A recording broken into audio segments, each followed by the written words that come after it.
Welcome to the Everyday Magic Podcast. I'm Anya Rock. And I'm Dr. Sophia Trivena. We've been best friends for 25 years, united by the belief that no matter what life throws at us, we can always find the magic. Join us every week as we dive into our most intimate conversations about sex, money, intuition, and building our company, Sophania, a merger of our names and the best of us. Hi, Goddess. Hi, Goddess. We've been apart for 10 days. Now we get to be here and catch up. It's unusual for us because we're almost always together every other week. Yes. And with my travels and coordinating. My travels. Yeah, you were traveling. We have a lot to talk about, actually. And in the sea of possibilities, we did what we do, and we each pulled a card before we started. Yes. And I feel like beginning with what came up for us with the cards and maybe even going to the angels to find out what they could, fill in the blanks for us. That would be a really fun journey. Which I just want to highlight is one of our rituals together, right? To pull a card. And then if we have questions, like we go to the angels, we go to our intuition, we go to the angels and we look for guidance. Which I love this. This whole company is built on guidance, intuition, and we weave it into our daily life. Yeah. I think it's almost hilarious that we haven't gone to the angels in the whole time we've been doing this. I guess we just had a lot to, express. And okay, great. Okay. So where do you want to start? Do you want to start with your card? Okay. You've had a thunk moment on your card. Yeah. Okay. So I pulled a card and what I remember from it, it's funny what you remember. There's images, there's a title, there's a tagline, right? But what really jumps out at you, I've learned over doing cards I've done cards for 30 years. I've pulled a card often, especially in the early days. And I always take the imprint of what affects me most, like what word jumps out. And what I really saw was whatever is not aligned must go. I really can't remember anything else from the card. And that's what hit me huge. And I was just thinking about a few conversations I've had over the last few days where it's been really clear. And I've literally said, there's no charge around this. There's no hard feelings around this. And we're so not aligned that I just think we let this go. And how beautiful that can be.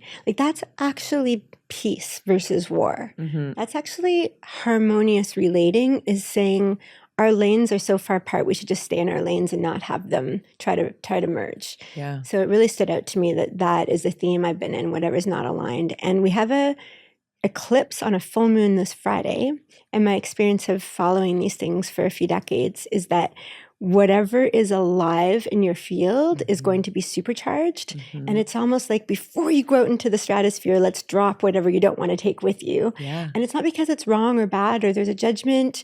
It's because it's not aligned and it's just going to sort of be turbulence on the streamlined trajectory is how I feel about it. And everything I've read about this eclipse is really looking at the things in your life that don't, like the habits you have, the things that don't feel like you want to take with you into this new season. Yeah. And it is. And, as you were just saying that, I was like nodding and reflecting and thinking how the last 2 years of my life have been so much of this, of shedding what no longer feels aligned and letting go. And it's beautiful.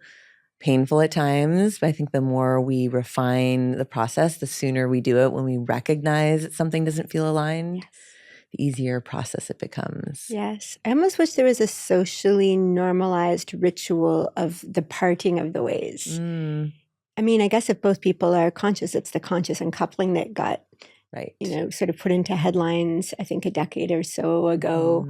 So I guess if both people are in agreement, but often the parting happens because of misalignment. And if you could consciously agree on them, you wouldn't be misaligned. Maybe. So maybe if there was some sort of handshake or symbol that was societally understood of we don't get each other anymore. This doesn't mean that what we had wasn't beautiful and that this is wrong or bad or you're being rejected or I'm being rejected. But it's just that I think the nicest way I've ever heard is we grew apart. Right. I had this incredible friend since so-and-so, but then, I moved and then we grew apart. I think that is true in a lot of cases. And also I think the experience of both people is not often the same, right? Someone can be ready for that dissolution and the other person might not. Common. Yeah, really common. I mean, I'm hearing from the angels about 90% of the time that's true. Yeah. Do you want to ask the angels if there's anything to know from your card? Sure. Okay. So, I would love to know from this, I always ask the same questions around this. what are my blind spots around this? I do have a couple. I have 3. Okay. Okay. My first blind spot is that, well, there's 3 people I particularly in the last 2 days had to let go of for different reasons. And the first blind spot I'm getting is that all 3 of them are very well aware of why I'm letting them go. No way. It's the most fun when you're shocked by the I am always shocked. Hence, it's a blind spot. Right. Right. Yes. Oh, wow. Because we just talked about 90% of the time people not knowing or not having the So same. is let's clarify, like, are Sure. they aware of their participation in it? Yes. Right. Yes. That they actually are like, she's right to do this. Like they know the part they played. Wow. Would never have guessed that in a million years.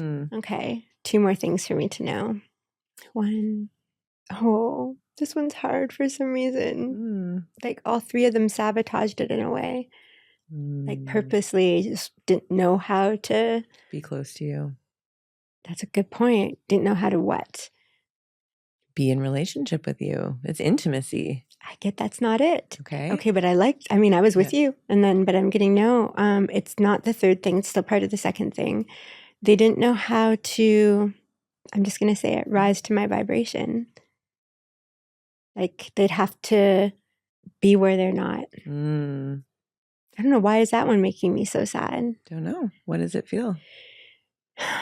Where do you feel it? That's a really good question. I feel like crying. I feel like Where in your body do you feel it?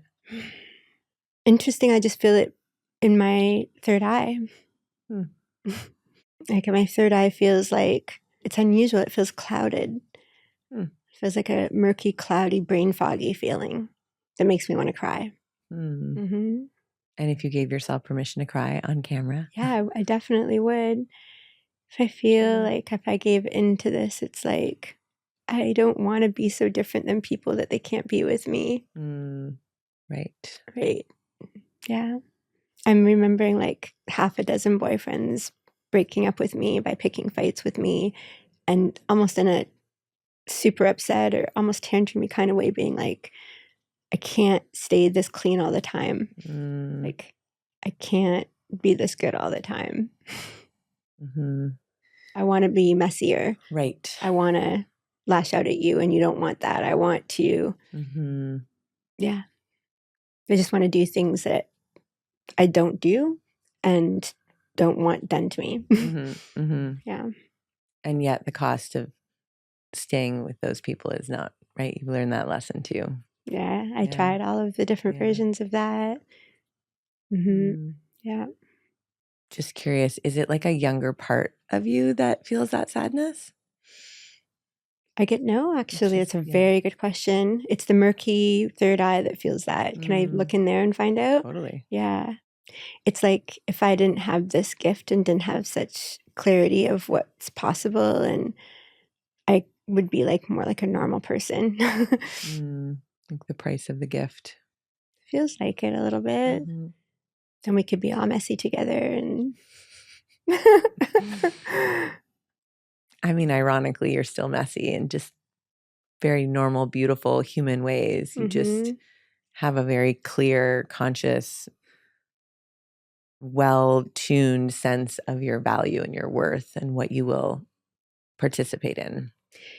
Yeah, and I think there are some things that, I mean, I can't imagine anyone, but for me, for sure, when I was younger and earlier phases of my life, I was a different person without as much, I don't know, but just put it this way, for 7 or 8 years, I don't think there's a human that could say I've lashed out at them or been inappropriate with them in some way that was right. And I've been around people that just can't consistently do that. Yeah. So, yeah, I think it's just that simple. Like when I'm a mess, I'm like, I'm a mess. I need to take, I stay in my lane. I think it's the staying in the lane thing. And this is something I recently wrote about in my last book and post about a lot, which is like permission to have all the human emotions and all the experiences, but don't make it someone else's fault and someone else's job to process that or, yeah. So anyways, that's what I'm seeing is like, that's the first thing is just like, yeah, just being different so that I can't connect. And I think the antidote to that is connecting with people on my level, and like you, because we've had 25 years where we never lashed out at each other and never taken our experiences out on each other, even if we provoke difficult experiences within ourselves from each other's actions. But we go, okay, this is mine, is coming up. So, I mean, it's not impossible to have. It's just the field of connection seems to get narrower and narrower. And then I'm getting this one more thing for them to show me. Okay. Third thing, blind spot about this. Well, I'm just seeing one of the people, and I'm seeing him really crack open to being a better person, like really turning towards his guides and saying, okay, this has really caused a problem. I'm ready to fix this and heal this. Like, show me what I need to do to be a better person. And I guess I'm asking, why do I need to see this? I just see there's him looping around and coming back and apologizing. And they're just like, even though you close a door on the dynamic, doesn't mean you close the door to future possibilities. You close the door to connecting on this vibration, but you don't close the door to connecting on a vibration that serves you both later on. That feels good. Yeah. I'm able to guess which one it is. Yeah.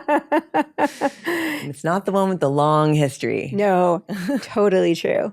Absolutely. Yeah. Fair. Yes. Yeah. One is Part two of this conversation is like, I think a worthwhile conversation about whose stories we tell, right? And the stories. This has been coming up. So we've been doing, so those are the three things that I just saw. So we can sort of close that part of this conversation.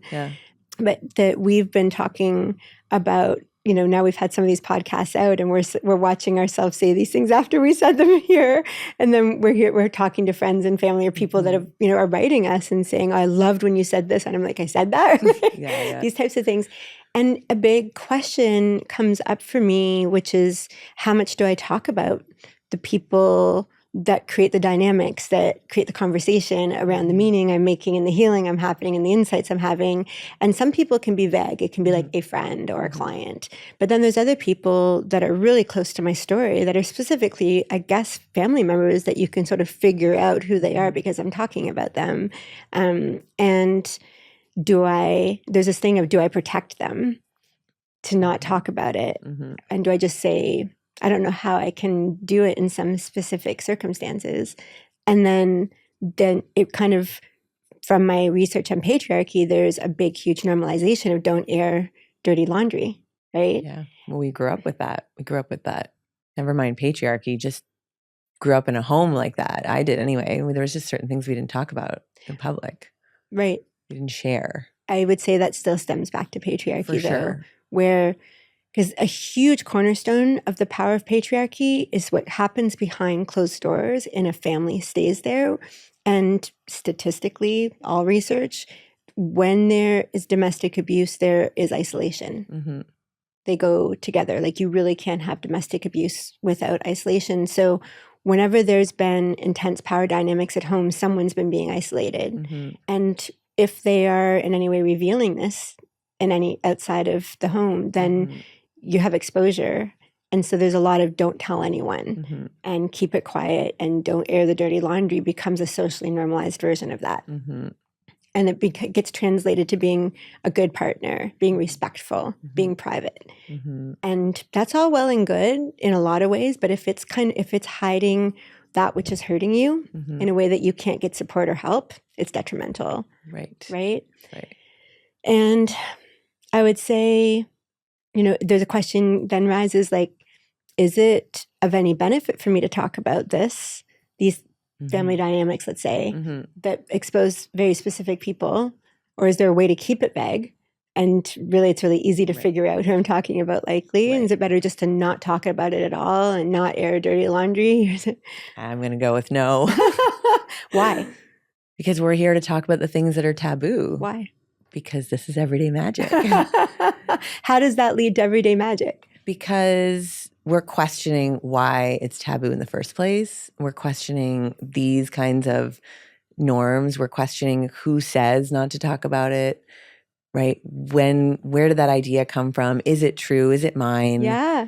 I was talking this morning with my therapist about anxiety and like she's like, do you ever just go to the worst case possible? Go all the way, follow the story all the way. Yep. And when you do, you often realize like, it's not that bad. Yeah. And if I can know that it might not be what I want, but it's not that bad, Yeah. then it kind of lifts all of those mental overlays of worry. I've done this, by the way, in my own life and with every client and with every professional team I've ever had. Mm-hmm. I'm like, let's talk about, I even said it to my COO yesterday. I said, by the way, if this one of these people I had to let go of shows up at my next public event and stood up and said the worst thing possible that could be said from the experience. What would we do? And I said, by the way, I want you to know I've thought about it and this is what I would do to handle it. She was like, whoa, let's hope that never happens. And I'm like, we talk about it and we're prepared for it so that if it ever happens, we go calm and we know that we have it handled already. And that's sitting on a shelf to take down if ever needed. And because we've already thought about it, it stays on the shelf. And hopefully we never have to look at it, but it takes it out of our nervous system. Right. The what if. So with the same process of if I talk about this, if I air my dirty laundry, if I talk about this relationship, that's a pretty primary relationship and you've had I think it's important because we talked about this the other day, it's like, it's not uncommon either. And one of the things I know about sharing my own story and being here in this platform is that the more we're willing to share our stories, other people are freed up from their sense of isolation or shame or I'm the only one. So I think there's real magic in being the first to say, this is a relationship I've really had to grapple with and stay in my lane. Yep. Right? This is my experience of it. Absolutely. That's for sure. Yep. Yes. And I've never seen you, name call or blame or shame or right. It's always your experience. And a lot of people have these relationships. Yeah. And these I remember when I was in the very early stages of separation and my now ex-husband, because about 5 minutes ago, I got my divorce finalized. Congratulations, by the way, Thank got you. it. Thank it felt you. different, didn't it? It did, yeah. Yeah, it was a journey. Put a pin in that. We'll go back to that later. But in the very beginning, he absolutely did not want me to talk about it publicly. On social media in particular. And I respected it up to a degree. And then when I got the Goddess Palace and I was ready, we were really going to have a separation. And I'm still respectful of his autonomy and the fact that we have two beautiful children and we co-parent and they are half him. And it's my story. It's my life. And at that point I was like, okay, this is where now I'm going to draw that line of I've been respectful of your wishes up to this point, but if it feels like a burden to carry that silence, then that feels wrong to me. That makes sense. That makes total sense. It's so funny we're talking about this. I'm seeing my memoir on the shelf behind you, and I lived that memoir at the age of 30, so that's over 20 years ago. And when I lived it, this story was so profound, and anyone I told, even 5 minutes of it, said, this is a movie. This is the most unbelievable story I've ever heard in my life that just changed my life, even hearing a few minutes of it, that I knew from the time I lived it, the entire time I was going to have to write it. And I could always see it as a book and I could always see it as a movie because so many life lessons happened every 5 minutes in this 3-year span of this book. And it's all around the person that I just had to let go of. And then as soon as I finished my PhD, I was like, the next thing is to write that memoir. I have to write that story. And it took me 8 years of writing almost every day to get it out. But the whole time, and you can relate to this as writing a memoir, the whole time I was like, I just have to get it out of me in a way that gets it on pages. I'll never show it to anyone. Maybe I won't show it. Maybe I'll do a pen name. Maybe I'll, change some things. And the closer and closer it got to actually publishing it, the more I'm like, well, I'm going to write everyone in it and see if they want to be in it. And almost everyone said yes. And I was like, okay, I'm going to use real names for pretty much almost everyone. And because they said, you can use it, go ahead. I want to be part of the story. And then the person who was the one that hurt me the most that I wrote half the book about, all I kept seeing all around me as I was getting closer and closer to publishing were people that looked exactly like him glaring at me as if they wanted to kill me. And I'm like, am I making this up? Am I seeing this everywhere? But I truly feel like energetically the field was like can you handle this? Mm-hmm. Can you handle that he might really hate this, revolt against this? I don't know. And I knew that I couldn't not publish it. Mm-hmm. So I'm really, really glad I did, because the amount of letters and response and awards I've gotten for this book have given people healing and transformation and inspiration. Like, I get beautiful letters saying, I see who you are now and how you shine and thrive. And I know it's because you went and healed that in a way that was so astounding that gave me inspiration to do the same. Mm-hmm. They deserve that story. He doesn't deserve me not telling that story. And he's shown you. It's interesting. We're still talking around the person. Even though there's a whole book where I clearly say who this person is. We're still want to note that. Yeah, we'll keep noting this for just a moment longer. Okay. Whenever you're ready. But he's shown who he is over and over. And then like put a pin in it this week. Right. And all you got to see was that there was a tiny little part of you that wished it was different. Yep. And okay. So I feel like now I have to share the story. Yeah, I think it's really, really powerful to share it. And I do believe your story is your glory. And I do believe that in sharing, we heal the collective. Mm-hmm. And the biggest thing I feel is that those that do the hurting are the ones that want it quieted. And they actually don't deserve to control the narrative. That's one thing for sure, right? And so there's that. And those that are sort of drowning in the circumstances, disconnected from their clarity, deserve this story to find their way to center again. And they actually really deserve to be thrown a life rope, because if we're not doing it for each other, then what are we doing? So I definitely choose that over protecting those that haven't earned that prioritization. Right. Yeah. It feels really, really important. But it is time to share the story. Okay. It's quite a story. Settle in, friends. It's quite a story. And I think it's like, again, I'm always have these such unusual attributes to the story because, so we're going to go back 10 years ago, pretty much the summer where my brother died in a motorcycle accident. And this is not about my brother. He's not the person.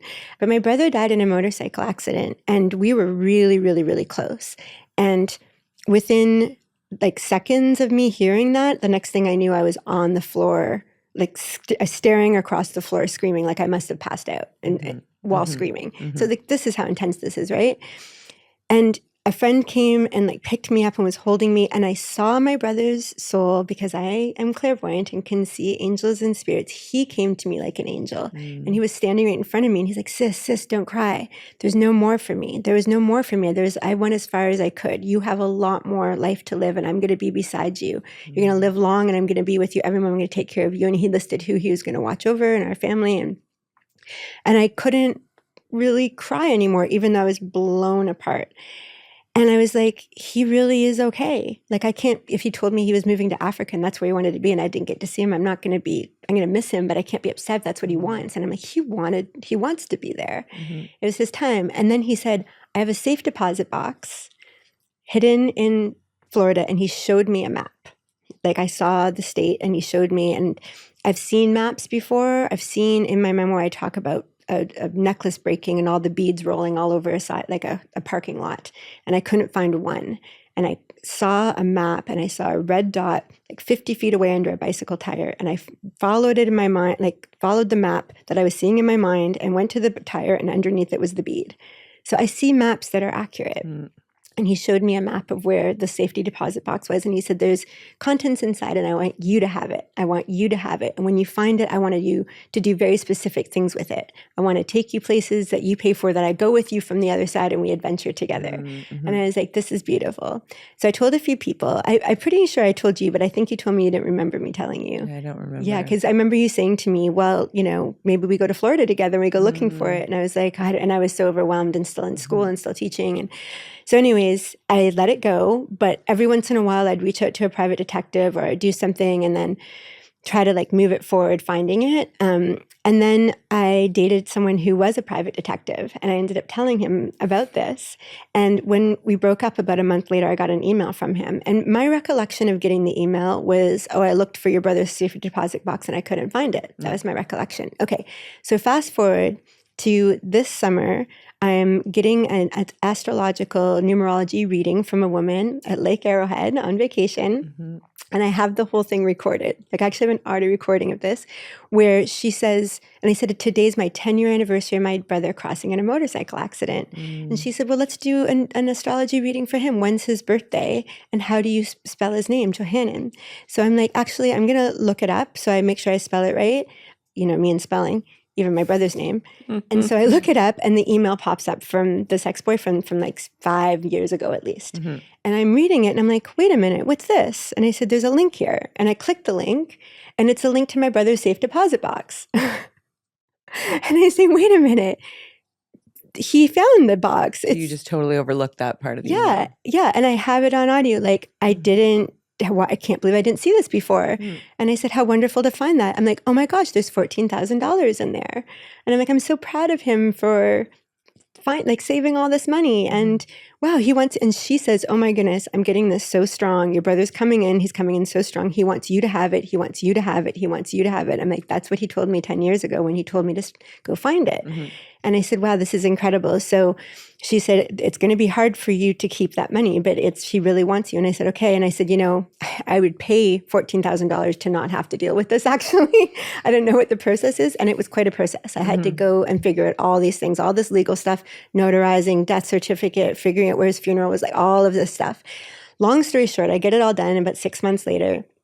And I get a letter that says, you've done everything. We have everything we need, but the money goes 50-50 to both your parents. My biological father, who I haven't spoke to since my brother's funeral, and I'd only met a couple times before because he is the person who abused me when I was 2. My biological father from 2 to around 3 would very much unleash his anger physically on me. And when I was rescued from him, I was covered in belt welts and spoon welts, and found out when I was 40 that my back had been broken and I had to go through a 3-year journey. 12 pieces of metal live inside of me because of that broken back when I was 2, that I had to forego having children so I could instead get a back reconstruction. Like, it's not been small. Right. It's not been a small journey of healing from that trauma and abuse. And I've never been angry at him. I've never lashed out at him. I just found him when I was 30 so that I could heal inside, thanked him for that healing, left.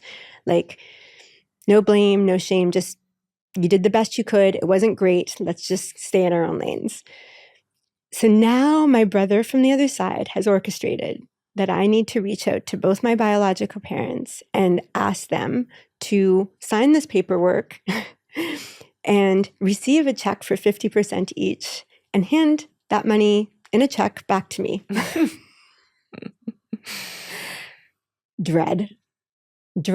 Like, can I pay you $100,000 to not do this, bro? But this is his wish. And he's told me for 10 years, and this woman confirmed it, the clairvoyant who was channeling from him. Interesting that the woman who was doing the reading said it's going to be difficult for you to keep this money. Yeah. That's interesting. You hadn't told me that part, or I hadn't noted that part, but now we see. Well, the only reason I say that is because I actually found the recording this morning. I have like a minute snippet of it. I don't know if we could listen to it, but you can actually hear her say, this is going to be hard. But and then while we were talking at the end, a card popped out of her deck. And she said, this is the strength card. This is what you're going to need. And also, it's the heaven, a gift from heaven. Cards are the theme. Cards are the theme. So I reach out to both my parents, and we really haven't talked much, both of them. My mom, since I changed my name, my biological father, since my brother died 10 years ago, and we had to see him at the funeral. And I tell them, I decide, this is my brother's wishes. This isn't my wish. So I'm not asking them for anything. And if they deny it, which is quite possible from past experiences, then I tried for my brother and it didn't work. So I take it out of like me having a vulnerable ride of this. I'm going to do the best I can. So I write them. I said, this is going to be an odd request, but Joe has come to me and made this very specific request 10 years ago. It took me 10 years, but I found it. This is his wish. If you'd like to fulfill his wish, this is what you would need to do. I look forward to hearing from you. And both of them said, yes, well, I'll do it. And something that I did not expect was that something in me softened. It's like, wow, like I've never had both my parents unite in doing anything for me that I can ever remember together. Yeah. I watched you kind of marvel in is it like, you really did talk about like, oh, this is such a weird feeling. Like both of my parents, first of all, I'm talking to both of them. I'm asking them to do something for me and it looks like they're going to do it. Like there were moments where you just were like, I just need to sit with that, which was a few months ago that you were in that kind of like, I was having a visceral response I didn't expect at 51 years old. And, when I met my biological father, he gave me my brother's number and he didn't have to. He did go above and beyond. He gave me what I needed to get my American passport. I was American. I didn't even know until I met him. So there was gifts that didn't need to be given. And there was, you deserved the punishment you got. You have made things really difficult. There's a lot of shame and blame. I've had both from them. And the similar with my mom. My mom has gone way above and beyond when she could. And there's been times where in high school, she kicked me out of the house and I lived on my own in welfare finishing high school. So I've had beautiful gifts from both my parents, my biological parents, and I've had some of the most hurtful experiences from both of my biological parents. And he's read your memoir. I don't know. Didn't he say he had in that message? Don't know. I feel like we talked about this in one of his, before this last message. I feel like he was... Right. So when I asked him about splitting this money and sending it to me, he said, I've been seeing a lot on your social. I'm glad you share so much, and something about your books. You're right. He mentioned that he had read my books, right? I guess he didn't say which books. Fair. Right. I would assume he would read the memoir. Right, fair. One would assume he'd go to the juiciest one first. Fair. So I'm having this visceral experience and I'm watching myself have it. And it's also over Christmas, which is also a very sort of vulnerable family. Ooh, what happens to you at Christmas, Sophia? It's my favorite holidays and it's the most nostalgic. And like, if I had my way, I would be curled up with my beloved, with my dog beside me, having like a picture card perfect. Seen my Instagram at Christmas. 23 gifts under your tree. Like, you love Christmas. I love it. You're like, come over. Are you ready? So I have like this and this. I was like, oh my gosh, like to be just showered and lavish with gifts was amazing. And I'm like, she really loves Christmas. I really love Christmas. Yes. My 9-foot tree. Yeah. Like you have a stocking with an A above the. Yeah. There's an A and S, and there's we actually went the S. Sometimes there's one that goes in and out. There's a lover, and then he is. Oh yeah, there's been an extra stocking, and then the stocking goes away. But you're a constant. The little paw print for Leela her little like dog. So there's like the three of us. Are always there. But you do have a nostalgia and a it does bring up things for you around Christmas and family. And yeah. Okay, so that's all happening simultaneously. And I'm like, it's Christmas. And like, my heart is the most open and vulnerable. And, and I've always said this, it's like, I'm a family girl. Like, I really feel that without a family, I can be a family girl with to the depths that I would like to. And it's just what it is. And it's interesting because I think my family are family people too. But we all just can't do it together that well. Well, and you have a family. I mean, your biological father isn't necessarily part of your family. Right. Big difference. He wasn't a part of you growing up. Never. Yeah. Well, I mean, since I was sort of rescued from him when I was 3. Yeah. But I am personally a little more vulnerable and open at Christmas time. And then I'm going through this thing where I have to do this for my brother that all of a sudden opens up this sort of visceral experience of like, wow, my biological parents might unite in doing something for me and my brother, like for their children. Like there's just this whole like permutation that's never happened before that's sort of working together. Like I'm like, and I said this to you over and over again, I'm like, Joe is really orchestrating something from the other side and he's picking now as the timing. So there's all of this. And then I was like, I wonder if like this all works out. Like maybe everyone's older. Like my parents are pushing 70. Like maybe we could know each other. Like maybe I can find out things about me. Like maybe... Maybe we can all be together for Christmas. Maybe I can put all their stockings Don't in leave them in suspense. Tell them how it ends. Okay, so I'm There's on. no Christmases. There's like a subtle undertone of this, right? So then basically I get the message yesterday, 2 days ago, not long ago. And I see my biological father on WhatsApp, and it's the recording, an audio recording is 4 minutes and 44 seconds. And long story short, 4 minutes and 44 seconds put into like 10 seconds is that you're not going to really like this, but I'm keeping the money. I was like, whoa, that little part of you that had like that maybe that I didn't even know about just like whisked away in the wind. Like it just like blew away. Like, and I was left going, oh my gosh, my brother just orchestrated me knowing there was a piece in me that had some sort of like childhood hope or something and made sure that it got excavated. And just to be clear, like it's not about the money. Oh no. Right? I mean, I make $7,000 in like, in a few hours. Right. Yeah. It's really, it was everything that was connected to the idea that he might finally show up as a person who could be part of your life. He might actually do the right thing. He was really going to come through for you. Maybe. And that maybe there was a maybe part too. And when you really got that, like that little tiny like ember was like out. Yes. Like he was like, actually, you might never talk to me again, but I'm going to keep $7,000 and that's good for me. Yeah. That is a real choice move. Right? Yeah. It's a really kind of an awful thing to say to someone. Yeah. And when I only talked to you and I only talked to my sister about it in the world. And when I talked to my sister about it, like I texted her and I actually sent her the voice memo so she could listen to it. And all she wrote was like, wow. And then when we talked, I said, yeah, there was like this little glimmer is just snuffed out. And she's like, I didn't know you had a glimmer in you of that. And I said, me neither. And she said, well, then this is the best $7,000 ever spent. And it really, really is. Like what my brother orchestrated was letting me let go of that forever. It was like the biggest cleansing. And I actually feel really peaceful on the other side. I haven't messaged back and I won't. And it was interesting. It was like, there's this messaging of, you know, I'm hitting you in your 2 years, you're 2, and I'm hitting you because you won't go to bed, because you want another story, because you're bad.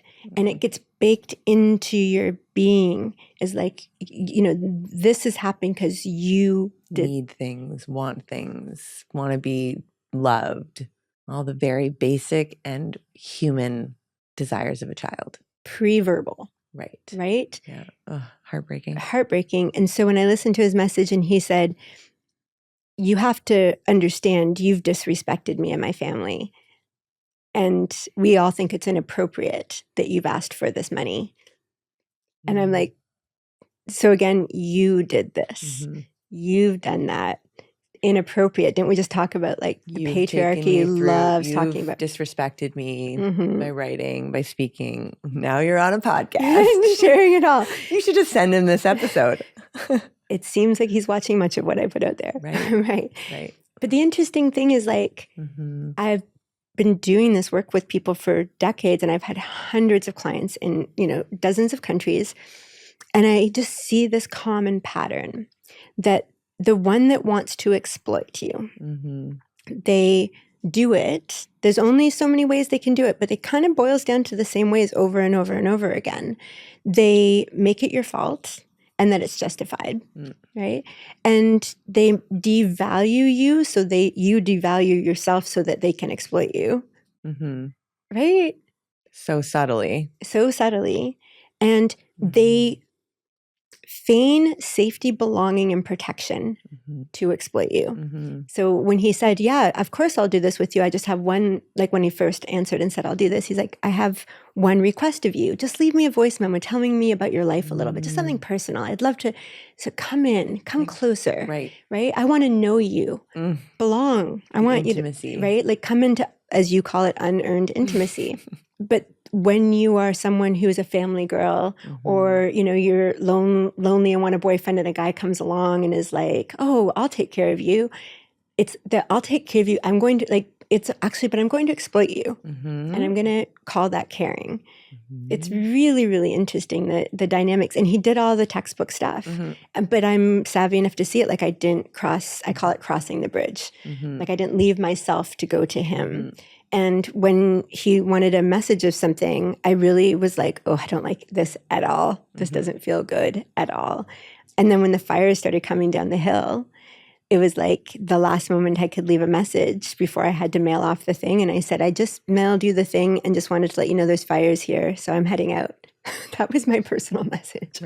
Right? It's like, I did it. And it's like, oh, why are you making me do this dance? This is so convoluted. And I can still feel that glimmer of like little girl want, because it's so visceral. Anyways, this whole thing has made it just go away. And then there was two other people. There was a client and there was a older friend, and both of them at the same time. And interesting that they all happened within a few days. It's almost like whatever was in there also gave you permission to just like see the misalignment in the other places that are so different.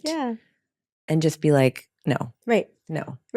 And so then we sit down, what are we going to talk about? We're like, let's pull a card. And we pull a card and it's like, whatever is misaligned must go. Absolute confirmation that this is what's happening right now. And it's just full permission to be like, you know, what I am about to do or cultivate or whatever blooms from my life is mine to keep. It's not to be distributed to those that feel like they have an entitlement to it. Because we're family, or because I should, or I owe them in some way. What's coming up for you, goddess? I'm seeing what's coming up for you. I mean, you know, we go through these things. It's almost like we go through them differently in our own very specific way, but the same. I really see that and feel that. Do you feel like there's entitlement with what you have? 100%. By many people? So many people. Are they in similar categories that they feel like they're close to you and so you owe them? They have these roles in your life, so you deserve, like they deserve what you have to be partly theirs. What do you think of that? What's true? If that's not true, what's true? I mean, for me, it's unpacking the like, what is true about that, you know, it's not my responsibility is my children, period, full stop, and myself. And 50% of Safania with me. Obviously. But that's about it. Right? And so everyone else that feels entitled, it's like recognizing in me, and it's less about them. It's my participation in duty, family, so many things that I'm also working through in my process. What do you feel are your biggest takeaways? I mean, you are in the middle of it. Well, my card was Earth School. Let's talk about that. So interesting. And we've many times acknowledged like the last few months have been really hard. You have been put through it on many levels. I've had a tough 6 months. I mean, I think I've acknowledged a couple times, like, you know, we start out on the divorce path and it's like there's this honeymoon, like, woo, I'm free, I'm on my way. And then the sort of reality of it sets in. And I underestimated how much emotional, spiritual, and everything bandwidth that it would take. It really took so much. To go back to what we were talking about, to disentangle, even though we'd grown apart, even though there was like a mutual understanding, even though we're pretty agreeable and we co-parent really well, to untangle our lives was a huge process. And you had to physically move. You had to sort of every financial move you had to make, every school, I mean, everything. It was just literally everything. And I you know, I think the news of having my divorce, like I thought for sure I was like, oh, I'm going to get it. It's going to be like a toast and so excited. I read the email. I opened it up. It was a gray day like today. I was exhausted already. It's like 3:30 in the afternoon. Open up my email and I read, the parties are divorced as of March 6th. And I was like, tears, just burst into tears and really just had to like feel all the grief.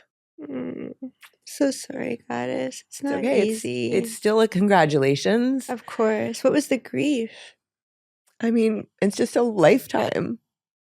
It's a lifetime of, it's just a long time. Like we were together, we were married for nearly 17 years. I think it's also like grieving that version of myself. When you said grief, for some reason, I felt really surprised in some way. And like somewhat like I didn't know there was a glimmer of hope inside of me for my, parental units working together for me, like whatever that was. It's like I didn't know you had grief left to come out because you've worked on it for so many years, really. Yeah. Did you? I think it was a twofold moment. I think it was like an instant relief. And it was just like, oh my gosh, it's like this open tab in the background of everything you're doing for almost 2 years of like, and I really was the engine of pushing to finish it. I knew you cried for those reasons. Yeah. When you said I cried, I knew that was true. Yeah. And I just think there was a moment of like, oh, it's really finally real. Like it's really finally finished. And it's really finally the end of that chapter. And maybe like, and there's no hope attached to it. There's just a kind of like, oh, I'm really like putting the book over there now. Like it was 24-year-old me, right? 28-year-old married, living that life. Like all of that that's in that chapter just got the other side of the book closed. Like it was like, thank you, you're done. Wow. That goes over here. All the work you did, all the compromise, all the growth and challenge and beautiful times and sad times and stifling yourself and finding yourself and expressing in ways you never had before and also blocking yourself, like all of that, just all of it. Is that it? Yeah. And it's just like, I don't know. I mean, there's just so much that's in that part of life, right? The moving, the babies, the memories, all of it. So end of an era. End of an era. And I mean, we did have a nice exchange. I voice noted him and said, I don't know if you checked your email. I think it went to his personal email. So it's kind of like, oh, I just want to acknowledge that this is as of today, right? This is over. We're finished that chapter. So we had a nice voice note exchange, but like we had a nice voice note exchange. Like that was the person who is my life partner for a really long time. It's the first time in years I've heard you say anything that's sort of nostalgic. It's the similar to me of the visceral glimmer about my parents and my sister saying, I didn't know you had that glimmer. And I'm like, me neither. I'm kind of having a similar moment. Like, I didn't know you had that glimmer. Yeah. And neither did you. Right. And it's not a glimmer of hope that it could have been different. Well, maybe. I mean, I remember saying to someone at the pool, like, I invited him, my partner, my ex-husband. I invited my ex-husband to do plant medicine with me, like to come on the journey with me. He want to also do the work. And he said, no. I feel like it's like I'm at the pool, this man was like, that is tragic. And I was like, oh, yeah, like it is. It is, because I feel like this is very similar, by the way. Right. Different robes, different proxies, but same. Like the people that gave life to me and the person that you created life with, it would have been nice if we could have. Right. Yeah. Sat down. Yeah. In a parallel universe. Right. But that person, and he, did the version of me that married him believe we were, I think we did set out on the sort of like, we're going to grow together. I we're think going to so. grow and change. And like, I was really into yoga. I remember giving him like Rumi books and like inviting him into my sort of spiritual practices and he was all in. And so when I returned to that in a way, and then was like, hey, do you want to be part of this? Do you want to grow with me? I'm changing and I'm growing. Yeah. And he rejected that. That's when the split happened. That's when the split happened. Similar when my memoir came out, and my mom Mm-hmm. really, really was offended that I had published this Mm-hmm. and that I shouldn't have aired family drama. And AKA dirty laundry. Yep. Yep. And Yeah. said, your abuse didn't go on that long.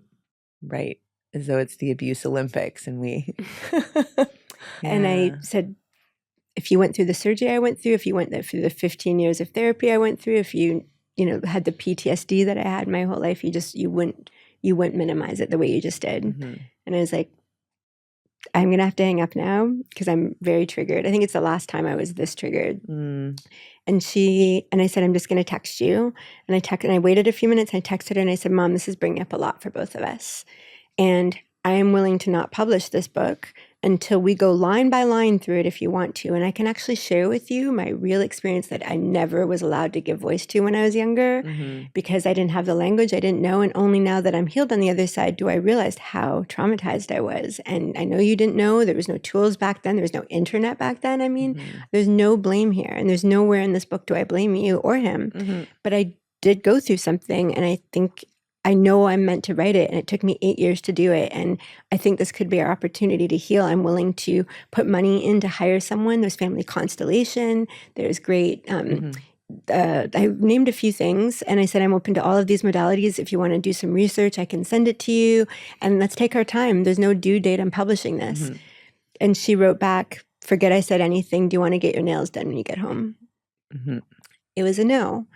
And I didn't actually feel like it was a slight or a thing. It's just, she showed me where she's at. And this is where I'm at. And I got other messages from family members, don't do this. This is hurting your mom, etc. And I said, I'm not going to silence my life because she won't deal with hers.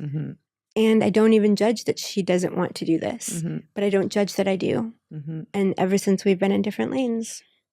Yep. But it's a similar thing. Like, and my mom and I used to grow. She used to send me beautiful personal self-help books. She used to spend hours with me. She's the first one that brought me to healers. So much like with your ex-husband, there was a time when we really grew together, and she was my biggest growth partner and champion. So it's not always been like this. I don't know why it is like this now, and I don't know why your ex decided that this was the time he didn't want to do it. Who knows, right? But like the beginning of this conversation is, can we just say we outgrew? We grew in different directions, right? Yeah. And again, working with hundreds of clients in dozens of countries, so many of the divorces that I'm supporting in, at the ages of 50 and 60, et cetera, is that a lot of them are like, I had a spiritual awakening. I went to ayahuasca and they didn't. I discovered, inner child work and they didn't.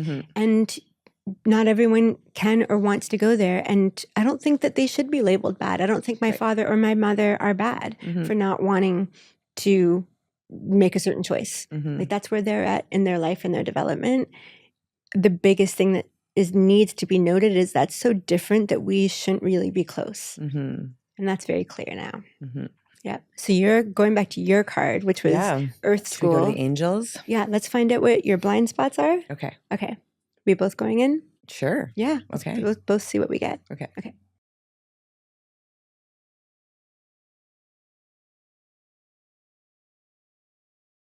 Do you want to go first? Yeah, I just saw the word initiation. Beautiful. What does that mean to you? It's like, I recognize it and know it, right? That this last 2-3 years has just been this shedding and this release and like walking through the fire in order to be the woman I'm supposed to be. And if I think of the card and the images that popped up of like Earth School, of being here on this planet, and my soul has a curriculum, right? We've talked about this, soul contracts and lessons, themes, and my themes of similarly of being taken care of being, right, lured into that, like, oh, I've got you, it'll be okay. Now And let me there's a exploit part you. of me that wants to be like, okay. And in the last year, I've really seen it, felt it, and found my strength and my way through it. Yes. Yes. Yeah. I saw you with your head down a little bit and all these voices, like old, like grown-ups around you, pointing at you and you trying to be a good girl. Like you trying to figure out what to, like even like how when you were, you know, being sexually abused when you were 9, it was with a family that was taking care of you. Right. And this is how you kept the peace, is participating in this thing you didn't know how to even understand. But you just knew doing it, then the peace would happen. And if you didn't do it, the peace wouldn't happen. And I just saw you like just taking your hand and whooshing everyone away, and you just standing up to your full strength and going, what feels right inside of me? Like those voices don't get to control the narrative. Like my narrative comes from within. Yeah, it really feels, maybe it's the eclipse, right? And I definitely said like February, there was a lot, there were multiple challenges through the last months of things that I've been just handling the end of, refinancing a mortgage, dealing with, you know, just things that run in the background that we don't talk about either, right? That are things that now I handle on my own. I don't have a partner to share it with, that I, you know, and it's just sort of now I'm just the matriarch of my little family unit, and I handle all those things and I make all those decisions and I manage the anxiety or the fear. I go to you with questions, right? I have support, but it is also like ultimately it begins and ends with me. Yep. And I remember saying like February is the last month of this. Like in March, it is just, it's going to all Can't work do this out anymore. Yeah. Yeah. And it is all starting to weave into place. Yeah, I agree too. Yeah. I remember in January, the solstice, maybe winter solstice, we did a reading where we went to the angels and asked what our year was going to be like. And I said at the end of March, I saw both of us individually shooting up really big. It's like almost like our individual work takes off, and Sophania is like the next thing. Sophania doesn't lead in the takeoff. Like it follows us more so than it leads us. And it's like, you know, we're weeks away from that point. And since we saw that for the last couple of months, all we've been doing is clearing, organizing, doing taxes, fixing, like cleaning the corners of the closets, getting all the financials in place, getting all the legals in place, getting, you know. And letting go of everything that's not aligned. Everything that's not aligned. All the things that would weigh us down and cloud the third eye. Does cloud the third eye when you participate with that which is not in alignment. It really, really, really does. And I honestly feel like this is where the anxiety and depression everywhere goes. People have been cut off from the inner truth because they're expression of all the voices around them. I mean, when you talked about the good girl, like that is epidemic, right? And it's the playing small, it's the good girl. I remember I called you one morning with just something that had come up that was like, oh my God, I'm just having a moment, right? We can call each other to help. What's right? happening, Goddess? What's happening? I need you, right? God is down. God is down. Yeah. Thank the goddess I have you, because same. It is that person to call, right? I'm not okay. I need you. Right. And I remember in that reading, it was similar. It was like, who are these voices? Where is this like feeling of like, I'm doing it wrong? I remember saying that to you. I remember when you like, you're doing it wrong. You're bad. Right. You're, and I was like, and in fault. that moment, you said, I remember this. I remember this exactly. This is quite a while ago, actually. And it was the beginning of you're at the end of this. This is like at the beginning of this journey. I'm going to even say like 16 months ago or something. But I remember you're so grounded and centered and clear, and you just viscerally know your truth, right?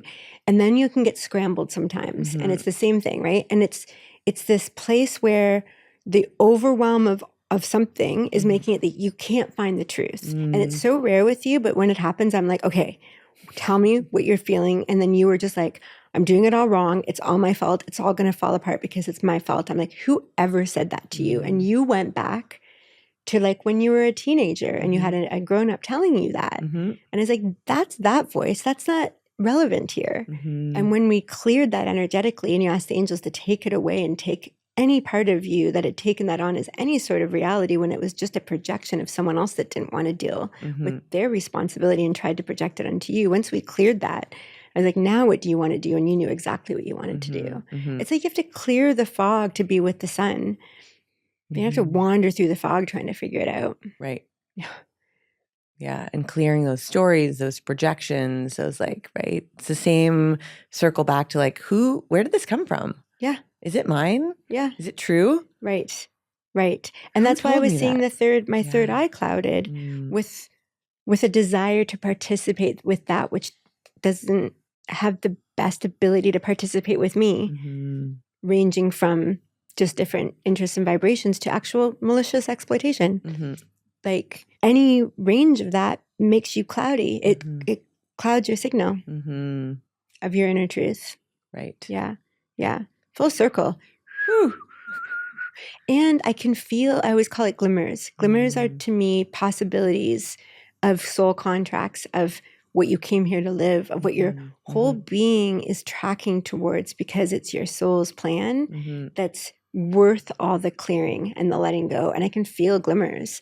I can feel glimmers of shooting up as these branches fall off of me, and having like opportunity come in that I don't feel guilty for enjoying the way I want to, without figuring out how it gets distributed to everyone that feels entitled for it to be distributed, because none of it will be distributed. Yeah, it's like we both really have to clear out all these layers as everyone does. Yes.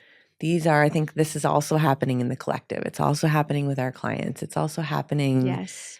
So many, right? It's like you hear, it's the synchronicities of like, oh, someone else is going through that too. Or so many of us that are conscious in the collective are having these similar moments. Right. Why are these things falling apart? Why are these relationships breaking open? Yeah. Why am I being asked to walk through this initiation and come out as I feel on the other side stronger, clearer, more myself than I've ever been? Yes. Yes.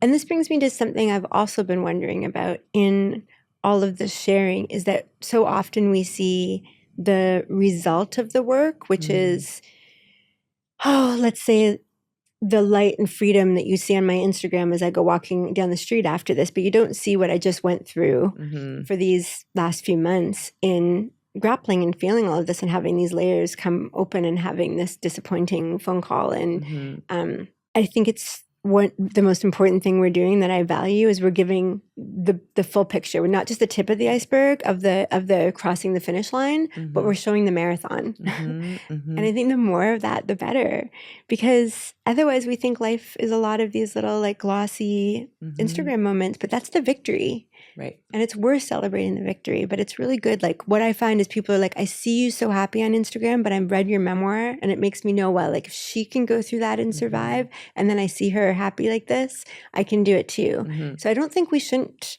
show the glossy happy moments. They're inspiration, but we shouldn't think they're the only thing that there is. There's definitely, and it is just initiation. It's North Star of possibility and all the work in between. North Star of possibility and all the work in between. Yeah. I have people reach out. I mean, I've shared, my journey through the last couple years, and I have people reach out all the time. And it's always interesting. Like people are listening and watching, and I get DMs saying like, your stories inspire me. Like, thanks for sharing. It's so great to watch you like navigate this time of life. Yeah. Because in the divorce process too, so many women have a story about I failed. I have something, there's shame, there's judgment, there's failure of I didn't make it work. Oh my gosh. I have felt shame since I was 2 because it was baked into me that this really painful thing that felt torturous is my fault. I did something wrong to deserve this on a visceral level before I could mentally even understand. And like when I've met other people that had pre-verbal abuse to this length that gave them lifelong nightmares, like all the textbook things I experienced, it's this really similar thing of like, I'm damaged goods. Like if I show this, no one will love me. Like maybe that's why she can't have a partner. Maybe that's why this didn't happen or that didn't happen. And it's tragic to me because you're a 2-year-old. There's no way that there should be shame or victim. You're a 9-year-old, and there's no way there should be the shame of the victim. And I feel like if we could crack that code societally, that like actually what you go through and you overcome is a badge of honor, not a shameful hide. Well, and to, just remind everyone who's going through any kind of divorce or separation or releasing of a relationship, there's also no shame. Right? I don't see men talking about like, oh, the shame of not being able to make it work. Oh, I wonder if that's true. I wonder too, but I know for a fact that many women carry that story. I know when I think about it, tell me if you feel this way too. We're older now. We've heard a lot of this. Most men are like, she messed it up. I actually hear the women blamed Well, a and lot. and statistically, women are actually the ones who are breaking up the marriages, right? And so then statistically, women complain. are saying, "I'm tired of this. Right. I'm not going to live in this dynamic." Right. And men are comfortable. Right. It's working for them, not for the woman. So she ends it, so it's her fault. Right. That's what I hear, right? So there is that. And statistics and research do back that up. It's not just anecdotal. Like there are more women than ever. Yeah. Oh my gosh. Filing for divorce. Yeah. And having to wait 6 months in the state of California to cool off. Let's put a little patriarchal cherry on top of that one. Very interesting. I'm even thinking of a couple that very mutually decided like to try something, like try to have an open marriage. And they both equally at the same time got a boyfriend and a girlfriend. It went on for about a year. And then they tried to bring the four of them together to see if it could work. And it ended up exploding because he couldn't handle it. And when she saw him not handle it and be like, this isn't going to work, she decided to actually be like, maybe we shouldn't do this. And he had a she ruined my life party. What? Like a literal one? Literally. His birthday was like a couple weeks later. And wow. But she ended it because he exploded because of it. And he literally, the theme of his birthday was a sign that said, she ruined my life. We're going to die on that hill. What a choice. Yeah. And it's interesting. Like I've definitely met men that have told me really horrible stories too. It's like, there's never a black and white. It's 100%. never a black and white. Agreed. But it would be so, I don't know. I guess it's just really, it's back to that thing. It'd be just so nice to say, look, we grew apart. Like that would be the most graceful thing. Because like if you're still dealing with those types of anger issues and I'm not anymore, you could say that that's worse, but it's just really different. Like you're allowed to be dealing with anger issues, just not here. Like it's not my job to. I don't know. Yeah. I just feel like we could have like a lot less judgment about different places people are in, but a lot less trying to make it work. And permission to separate without shame and failure. Yeah. And a lot easier to do if you're not in the patriarchal agreement of marriage. Yes. Patriarchal prison of marriage, as you coined. I do call it that. Because there is like, then you add a whole layer of like detangling that agreement that was never a great agreement in the first place. Right. What do you think about marriage and again? Never on paper. I mean, I'll never say never, but I would definitely write the contract with a lot more awareness. I just feel like whenever anyone comes together and you need to create agreements, and if there's actual things of value that would need to be divided after, there has to be something written. And if that's from a chair to children, right? Yeah. And if there's none of that, and it's more like emotional, let's say I was starting a relationship with someone, but I'm going to live in my place and he's going to live in his place, and we're not sharing any property, we're not having children. I still would sit down and be like, what are we doing and what are our agreements? And let's stay within those agreements in the container of the relating. Right. And I'm not opposed to the idea of, I mean, for the moment I'll say, and I've only literally 5 minutes ago gotten out of one. Yes. But I would say I would be open to a sacred union. Yeah. But I don't see myself signing paperwork in the legal land of marriage again. Right. Because why? So never say never. Right. For the moment, that's a hard no. Yeah, absolutely. And it's so interesting. I'm so monogamous. Like I really can't, I've never been able to be with, like go to one person and then go back to another person. It's not a possibility for me. So when I'm with someone, whatever the journey is, whether it's going to be, we have this afternoon or we're embarking on something deeper and longer, like I'm only going to be able to be with you. So we need to hold that in a certain way. And so I'm always going to want to talk about what is this meaning, what works for you, what doesn't work for you, what would fulfillment look like with you on this journey, what would fulfillment look like with me, and then we co-create from that knowing. I would definitely always have to do that with consciousness, and I would love to have a sacred union partner where we had a commitment ceremony with the agreements that we made. Nowhere in the world does that include marriage. Right. Like, if we wanted to get a house together, then we have like paperwork on the house, Right. you know? And if we wanted to give up a portion of our career to support the other, then we write agreement on that. If we had children, we write an agreement on what happens with the children. I just think what we plan on doing together, like you and I have a business, we sat down for 4 months and wrote agreements about every scenario that could happen with that business. I just think it's great to have agreements and to understand them and have them written down, especially, and to have sacred ceremony to open that container with those agreements and a plan on what if you start to want to not do them anymore, what do you do? Yeah. And if someone becomes incapacitated to fulfill them, what would you do? Yeah. Always. Yeah. Does it have to be in the legal paperwork of marriage? I don't think ever.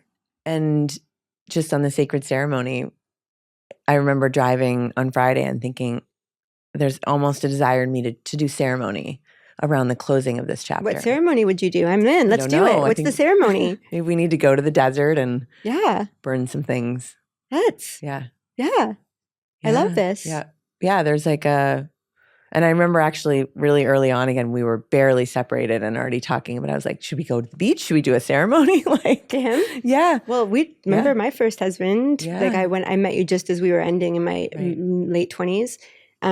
We took our rings and we buried them in the park where we all met, and we did a ceremony. We went out for dinner and had like I mean, my ex lost his wedding ring maybe a year into our marriage. So. Really? He never wore one. Very interesting. Fascinating, right? It dropped on the ground at the gym and shattered, and we never got another one. Interesting. Ceremony. Symbolic. Yep. Interesting. Yeah. If we went to the desert for the ceremony, what would you want to call it, and what would be included in the ceremony? I mean, I thought about burning my wedding dress, but then Nuala asked for it. So I was like, whoa. Okay. It's in a box in the top of the garage. I don't know if I'm up for burning wedding dresses in the desert, goddess. Rein it in. Why not? Go big or go home. I mean, I would never deny you. I was like really visualizing this. I'm like, wow, we could like. I think it's more that we just evacuated for fires. Maybe it's a handkerchief from the wedding. I'll cut off a corner. Nuala will never notice. So it's not the wedding dress. You could probably sell the wedding dress. Some burn money here. Okay, so there might not be it was the fire hazard part, not the unwillingness to do big fire things with you. Okay, great. Yeah. Maybe we're not burning anything. We'll have like a really safe container with a top. This feels too safe. Too safe. Something crazier and wilder. Okay. I want nudity. I want night stars. Oh, I want hot, cold. I mean, I think there could be microdosing, nudity. Yes. Desert, body paint. Yes. Glow in the dark body paint. Yes. Freedom of movement. Yes. I want an interpretive dance. Amazing. Of your liberation. Okay. In glow in the dark body paint on your naked body under the stars. And afterwards we hot tub. What are we calling it? New life celebration? Yeah. Your goddess. Reclaiming the goddess. The reclamation moment. There's something, I'm seeing a visual. Okay. I'm seeing you like the snake on your arm, like the goddess symbol of the snake. There's a shedding and there's like a freshness, but that was always there. Yeah. I think it's the rebirth. It's like your debutante. Like, but it's not the right thing. That's very small town. It's like bring it back to small town Canada. It's a debutante. You're bringing. It's your post-divorce strawberry social. Right. No, it feels like a rebirth. It feels there's like a rebirth feeling to it. Yeah. It feels like the emergence. Yeah. Of like the phoenix the from the fire. 5.0. Yeah. Anya 5.0. I'm gonna think of the name for this. It's very close. Emergence, rebirth, resurgence, renewal, rebirth, ascension, goddess ascension. I like that. Yeah, that's what it just came. Goddess ascension. Your ascension party. I can't wait. I'm just not used to a microphone in front of it. Yes. This is going to be so exciting. Great. What will I wear? Nothing. Oh, He's yeah, gonna be naked in the we can body go paint. We can go like right now. All we need is body paint. I mean, I guess we have to set up a camera. I'm gonna write a poem and recite it to you to open the ceremony. Oh. Mm-hmm. I'll bring a corner of a handkerchief and put it in a very safe fire. Yeah. We gotta like find an awesome place. Mm-hmm. Yeah, we're gonna film an Airbnb. In the desert with a hot and cold plunge outside, with like nothing around, so we can go out and just be in the desert, like out the backyard of the place with like no one or nothing else around. I'm already looking forward to this. Can't wait. Great. This has been great, Goddess. It has been. We really covered some ground here. So good. Really letting go of what's no longer aligned. Yep. Earth school. Mm-hmm. We've both been through big initiations that are and preparing you know what? us. No shame for us and no shame for them. Right. Right. And no like harshness of any of these processes, just like acknowledgement that there is completely different ways of handling the same situation, and you can exit stage left and right, and no one has to take on shame. But we do have to go into our own lanes. And one of those lanes needs to go to the desert and get naked and body paint and do an interpretive dance of their freedom. I will take that assignment. Okay. Because I'm sure your ex isn't. Right. Definitely. Goddess Ascension. Goddess Ascension. Stay tuned.